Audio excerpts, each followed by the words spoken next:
Si Sarah ini benar-benar dikurung di rumah aja. Gak boleh pergi kemana-mana tanpa dia. Bahkan buat sekedar ke warung yang dekat rumah pun, dia gak boleh. Halo rekan-rekan sejawat, gimana kabarnya hari ini? Tentu baik-baik aja ya. Kali ini, AA akan membahas wanita cantik asal Arab yang dihabisi oleh suaminya sendiri lantaran gara-gara mahar uang yang diberikan sang suami. Sebenarnya sih kayaknya bukan asal Arab ya, mungkin blasteran. Sebelum menuju kisahnya, AA mau ngasih tahu dulu nih, kalau AA upload reguler hari Rabu, Sabtu, Minggu jam 2 siang. Tapi nggak nutup kemungkinan juga bisa upload banyak untuk menemani waktu senggang kalian, apalagi udah mau masuk ke bulan puasa. Dan jangan lupa like, share, subscribe, serta komen. Dan jangan lupa lagi nih, nyalain tombol lonceng notifikasi, biar kalau ada video baru, kalian nggak akan ketinggalan. Gak usah berlama-lama lagi, langsung aja kita gaskan ke case-nya.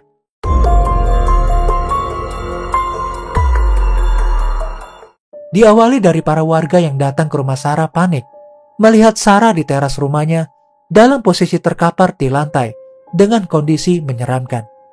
Sarah Sesa adalah seorang gadis cantik berusia 21 tahun.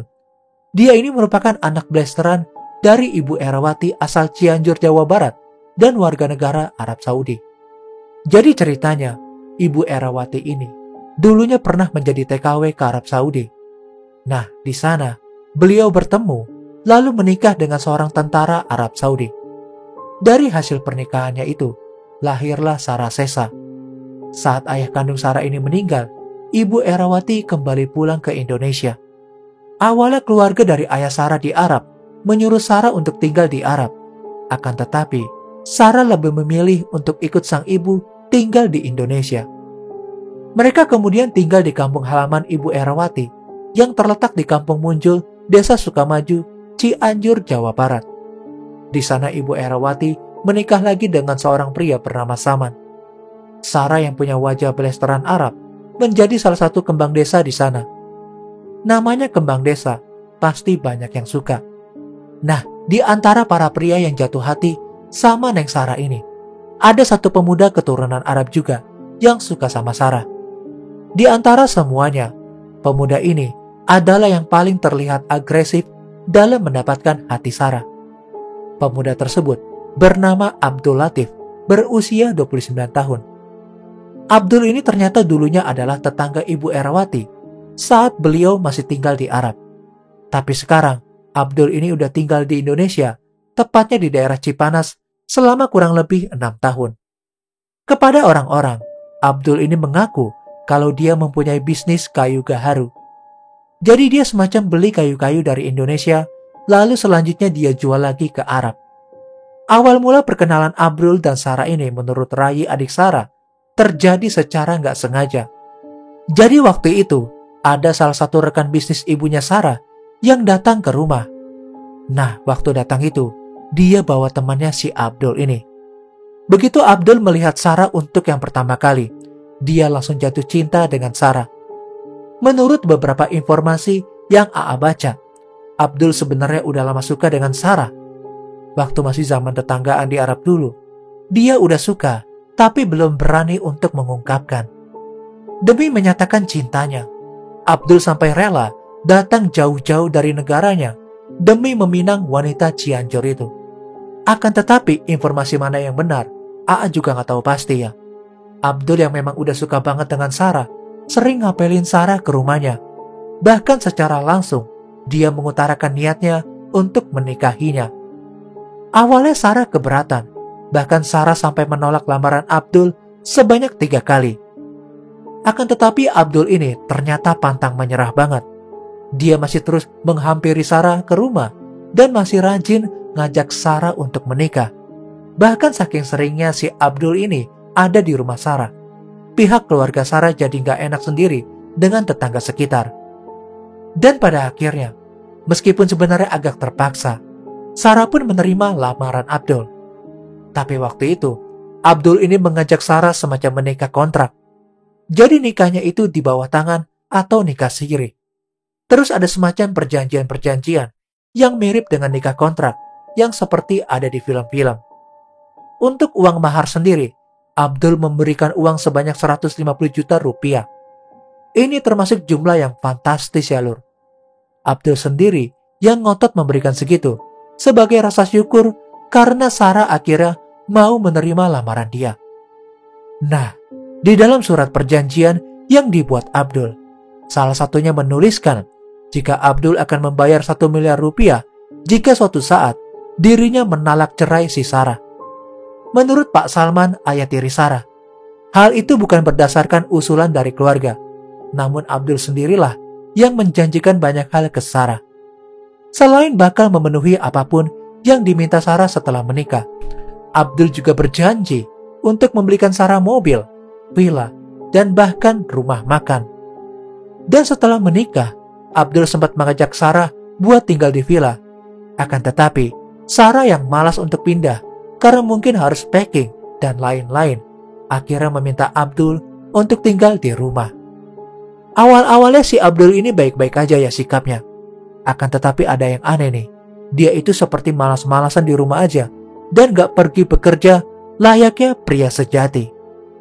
Dan saat Sarah minta uang untuk kebutuhan, Abdul selalu bilang untuk memakai uang mahar kemarin dan bakalan diganti. Pokoknya siklusnya seperti itu terus. Setiap si Sarah minta uang, pokoknya alasannya ada aja. Gak hanya itu aja nih lur. Karena lama-lama, sifat asli si Abdul ini pelan-pelan muncul. Abdul ternyata adalah sosok suami yang sangat posesif sama Sarah. Si Sarah ini benar-benar dikurung di rumah aja. Gak boleh pergi kemana-mana tanpa dia. Bahkan buat sekedar ke warung yang dekat rumah pun, dia gak boleh. Saat ibunya minta ditemenin ke pasar juga tetap gak boleh. Apalagi hal-hal yang lain. 1,5 bulan setelah pernikahan, tiba-tiba terjadi pertikaian yang cukup hebat di antara Sarah dan Abdul. Tepatnya pada Sabtu 20 November 2021, Abdul dengan penuh emosi menuduh Sarah telah berselingkuh sama cowok lain. Sekitar pukul 1:30 dini hari, terdengar jeritan dari Sarah. Beberapa warga yang mendengar jeritan tersebut, termasuk Pak RW yang rumahnya berada di samping rumah Sarah, segera datang menuju sumber suara. Begitu sampai di rumah Sarah, mereka sangat terkejut menemukan Sarah udah dalam posisi terkapar di lantai dengan kondisi yang menyeramkan. Dengan terpatah-patah, Sarah masih bisa menjelaskan bahwa dia baru aja dihajar habis-habisan oleh suaminya sendiri. Kepalanya dibenturkan, mulutnya dilakban, dan tangannya diikat. Bahkan dengan suara parau, Sarah juga bilang kalau ia disiram air keras oleh Abdul Latif. Pak RW yang mendengar hal tersebut segera mengambil sepeda motor miliknya untuk menuju ke kantor polisi. 15 menit kemudian, polisi serta sebuah mobil ambulans datang. Mereka segera membawa Sarah ke RSUD yang berada di Cianjur agar segera mendapatkan pertolongan pertama. Namun karena luka yang diderita Sarah udah lumayan parah, Sarah kemudian dirujuk ke RSUD Hasan Sadikin Bandung. Namun sayangnya, karena kondisi Sarah yang memang sangat menakutkan, di hari yang sama, sekitar pukul 8:30 malam, Sarah meninggal dunia saat masih dalam perjalanan menuju rumah sakit Hasan Sadikin Bandung. Sementara itu polisi yang mendapatkan keterangan jika pelakunya adalah Abdul Latif langsung bergerak cepat untuk menangkap pria itu. Rupanya selama melakukan semua tindakan gilanya, Abdul Latif berusaha kabur dengan menggunakan sepeda motor. Saking terburu-burunya dia, bahkan sampai menabrak pohon mahoni. Pihak berwajib yang mendapatkan info kemungkinan si Abdul ini akan melarikan diri dari Indonesia segera berkoordinasi dengan pihak kepolisian Bandara Soekarno-Hatta untuk memblokir nomor paspornya. Dan benar aja, 7 jam setelah kejadian, Abdul Latif ditangkap pihak kepolisian di saat dia sedang menuju bandara dan sedang membeli tiket menuju negara asalnya. Di dalam rumah orang tua Sarah, polisi juga menemukan sisa air keras di dalam botol. Sepertinya Abdul telah merencanakan aksinya itu. Karena waktu polisi menyelidiki asal-muasal air keras tersebut, benda itu ternyata dibeli secara online oleh Abdul Latif beberapa hari sebelum kejadian. Saat polisi menanyakan hal tersebut, Abdul bilang jika dia memang sengaja membeli air keras tersebut untuk membersihkan lantai. Sekarang masalahnya, lantai macam seperti apa yang dibersihkannya? Mesti pakai air keras, kan agak aneh ya. Selain mulai beralasan secara nggak jelas, pihak berwajib juga mendapatkan beberapa kendala saat proses interogasi berlangsung. Salah satunya adalah Abdul ini ternyata hanya lancar berbahasa Arab dan sedikit berbahasa Inggris saja. Gak cukup di situ, Abdul juga ngotot hanya mau diinterogasi saat ada staf kedutaan besar Arab Saudi yang mendampinginya. Mau gak mau, polisi harus sabar menunggu staf dubes datang untuk melanjutkan pemeriksaan.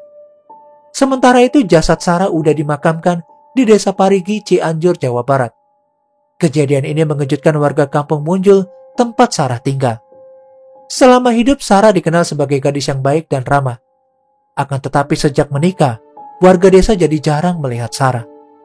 Pak RW menggambarkan sosok Abdul Latif, suami Sarah, sebagai orang yang sering memakai hoodie dan memakai kacamata hitam. Abdul ini membelikan Sarah sebuah motor, tapi karena dia kurang bisa naik motor, Sarah lah yang menyetir motor itu dan Abdul duduk di belakangnya. Abdul Latif juga terkenal serampangan dalam memarkirkan mobilnya, sehingga kadangkala menghalangi pengguna jalan yang lain ingin lewat. Beberapa warga pernah komplain secara langsung tentang hal itu. Akan tetapi, Abdul Latif yang gak bisa berbahasa Indonesia hanya bisa tersenyum. Kasus yang menimpa Sarah Sesa ini membuat fenomena kawin kontrak yang marak terjadi di Jawa Barat, termasuk Cianjur, menjadi tersorot. Praktek kawin kontrak tersebut sepertinya udah sangat terjadi di sana. Padahal, kawin kontrak ini terbukti lebih banyak merugikan pihak perempuan dan anak-anak. Pemerintah diminta untuk memberikan hukuman yang setimpal untuk Abdul Latif agar bisa dijadikan pelajaran bagi warga asing yang juga melakukan kawin kontrak agar nggak bersikap semena-mena. Pada bulan Juli tahun 2022, Pengadilan Tinggi Bandung menjatuhi vonis hukuman penjara seumur hidup kepada Abdul Latif karena terbukti telah melakukan pembunuhan berencana terhadap Sarah. Pihak pengacara yang membela Abdul Latif berusaha mengajukan banding atas keputusan hakim tersebut. Namun sayang, pihak pengadilan Bandung menolak permintaan banding tersebut. Fenomena kawin kontrak ini benar-benar sangat menggelikan banget ya kalau menurut AA. Kalau menurut AA, kawin kontrak ini cuma hanya berdasarkan nafsu seorang pria aja, supaya lepas dari tanggung jawab. AA pun sebenarnya nggak setuju ya dengan adanya kawin kontrak seperti ini. Tapi kalau menurut kalian setuju nggak? Coba deh komen di bawah ya.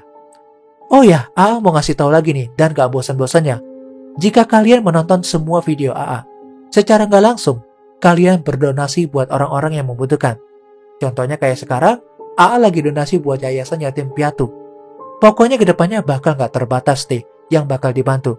Apalagi sekarang udah mau menuju bulan puasa dan bakalan ya lebaran ya. Buat kalian AA ucapkan hatur nuhun karena selama ini udah mau nonton dan stay. I'm Jurnal AA, and till next time, stay safe ya lur.